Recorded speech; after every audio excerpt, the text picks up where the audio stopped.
welcome to Early Late Night, a show that was always begging to be a podcast. I'm your host, Rafa Esparza, and if I'm being honest, I just don't want to use a green screen or put on a tie right now. So here's a monologue. I know the world sucks sometimes, but don't worry, I read the news so you don't have to. Yesterday was the first night of the Digital Democratic National Convention, which had the look and feel of the world's longest Zoom call. Yes, it was political theater at its finest. You had everything: disenfranchised Republicans, sassy Democratic one-liners, and lots of Bruce Springsteen singing. Come on up for the rising. The evening began, simple enough, with Eva Longoria looking like she was low-key auditioning to take over Wolf Blitzer's job, telling us that we were going to take a look at the very best of America by talking about the very worst of Donald Trump. Of course, the evening's proceedings started in the most communistic ways possible, with children singing and the Pledge of Allegiance. Then, we were truly off to the races. That's right. All of them. The Democratic Party was not about to have you leaving the night asking, do they know Spanish? It's the kind of diversity that screams, hey, look, we know times are tough, but can we still count on your vote? Many of these heavily vetted and scripted testimonials about the DNC had the authenticity of hostages reading a ransom letter.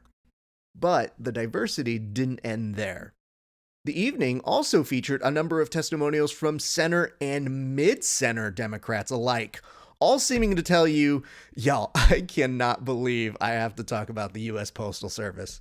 In fact, much of the evening's subject matter looking so grim, Sarah McLachlan looked like she was just moments away from coming out to speak about dead dogs. But that wasn't it. This DNC had Republicans, all in a parade of regret. But it wasn't just buyer's remorse that they were selling. It was an outright series of attacks on the temperament and judgment of the leader of their own party, ranging from he's unfit to lead to he killed my dad. And I shit you not, former enemy of a woman's right to choose, John Kasich, even standing at a literal fucking crossroads, telling you that he could not in good conscience vote alongside his party. Which takes guts and courage to say, Joe Biden, I like you by default. Of course, all of this was leading to the two heavyweights of the night, starting first with the opening act, Bernie Sanders, who looked like he was just minutes away from airing his Festivus grievances. And in the most Bernie Sanders of ways saying, listen, put aside your bullshit and listen to me for a second. In a way, Bernie seemed to echo his own supporters by saying, look, Biden wasn't my guy, but come on. Of course, the entire evening was all just building to a crescendo to the powerhouse known as Mrs. Michelle Obama, who, despite all of our best efforts, is still not fucking running for office. The former First Lady spent the better part of 18 minutes of her television time giving us the real-life version of Claire Huxtable yelling at Vanessa for having big fun.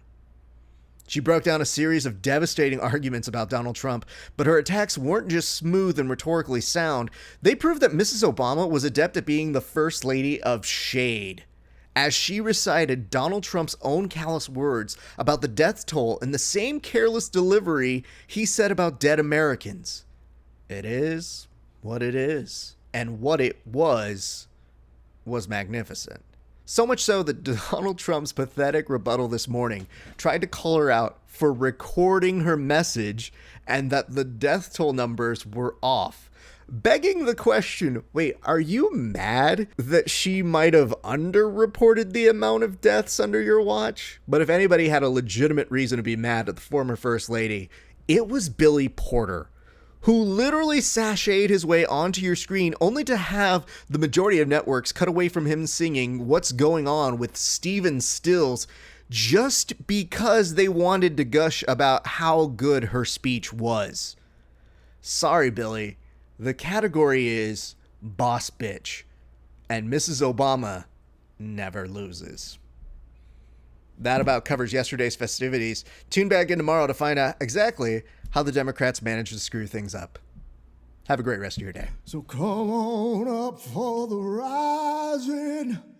I don't know what this song is about. It's probably about a guy in a mine And now I'm gonna sing all the time. Is that the song? Pretty sure that's it. Crushed it.